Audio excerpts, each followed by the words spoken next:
What's going on, guys? Hyper here, and in today's video I will show you how to parse on Antoran High Command. Now this boss has a few steps to it which I suggest that you follow before even going into the boss, such as talent setup and a few things that come down to the fight which you can set up before you even start. So first of all, let's take a look at the talent build we'll be using here. So we're using Breath of Sindragosa build, so you will be taking Runic Attenuation, Murderous Efficiency, Ice Cap. Next two talents don't really matter, but I recommend taking Inox Assault, then Frost Sight, and Breath of Sindragosa, of course. Now, with these talents, you will be using the Belt and Sephuz for legendaries. And as far as gear goes, if you have some gear that's high in Haste Mastery, then I suggest equipping it, because with Breath of Sindragosa, your Mastery will scale much better than if you're just using Obliteration. If not, in this video, I only had 5.6k Mastery, so it's still, not that much. But as long as your crit and haste are kind of up there, you should be fine. Now for trinkets, again, I'm using the Pantheon trinket and the Shadow Singed Fang. That doesn't change for me, it's just kind of default on every fight. But what was I talking about with setting up before the fight? Well, on this fight, as you know, there's a few DPS who have to do pods. Most likely you will have to have 6 people, or if your guild is a little bit slower, then 8 people do pods, which means that the other 12 people are the ones who are actually able to parse. It's very difficult to get a good rank if you're doing the pods, because any damage you do in the pods, especially in the first one, it might look good on the meters, but it will not count on logs.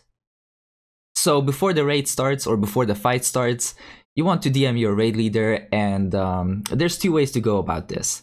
The first way is you've been doing the pods for quite a while and you should ask him to let you, stay out and maybe assign someone else this time. Preferably some DPS who does a lot of AoE, such as Boomkins or Warlocks or Fire Mages. That way they don't steal your cleave. And then the other way of going about this is you tell your raid leader that you're using a new UI and for some reason you're not able to do the pods. It's physically impossible.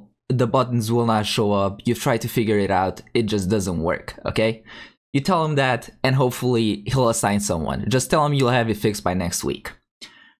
So now that we are not assigned to the pods, we're actually able to parse on this fight. So let's roll this clip, see how it goes.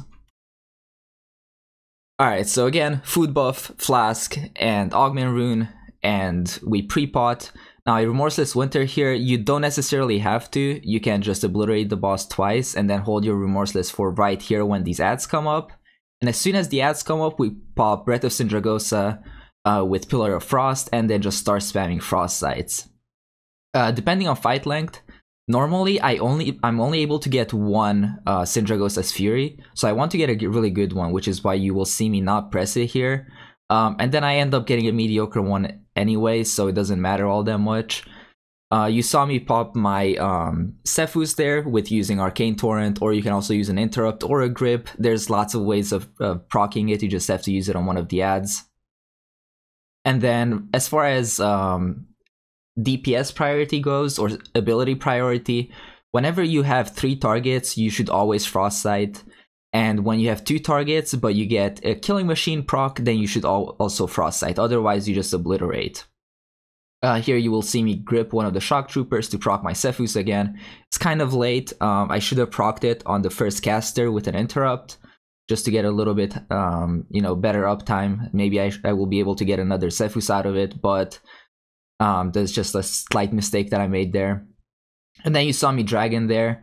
That's another thing that, looking back on this video, I kind of did wrong.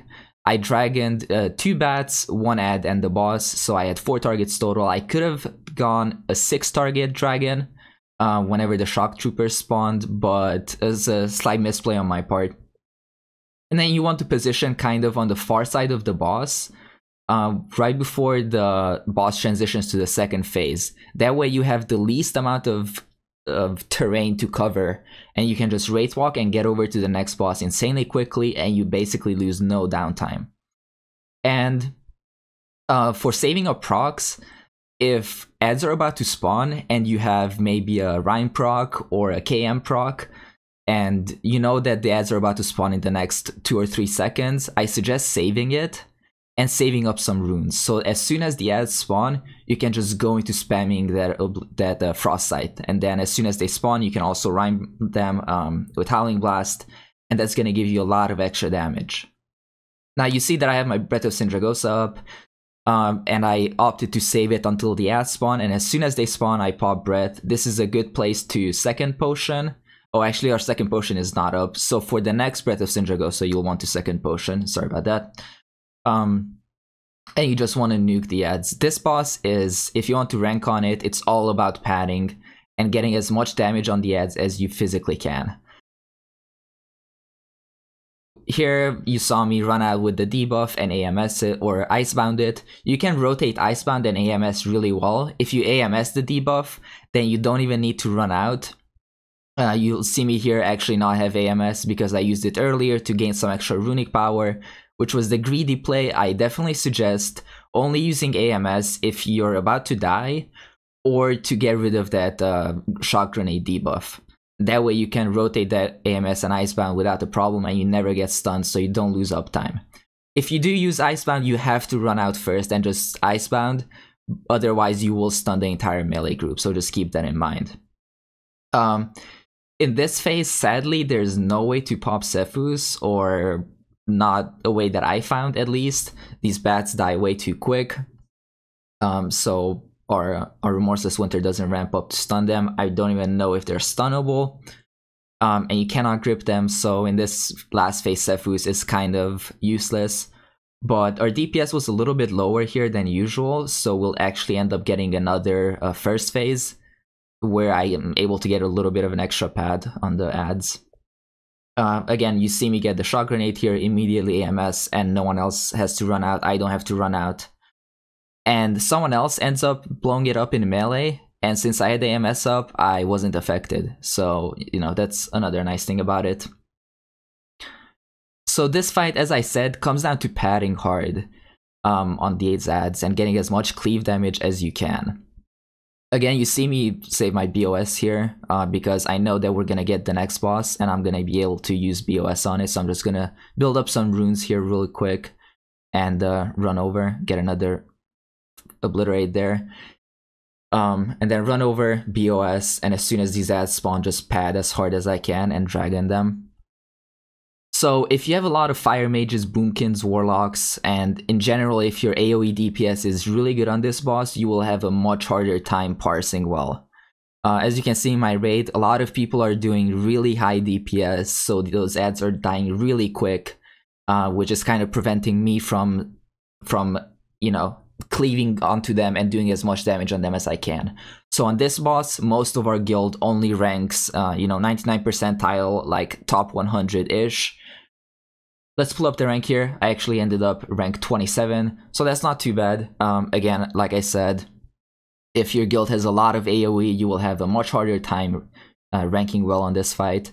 But if your raid maybe struggles a little bit with AoE or has more single target focus build, then you will be able to get really good ad damage out of it and, you know, pad the meters a little bit. That's all I have for today. Hope you enjoyed the video. If you did, please leave a like and sub to the channel, and I'll see you on the next one.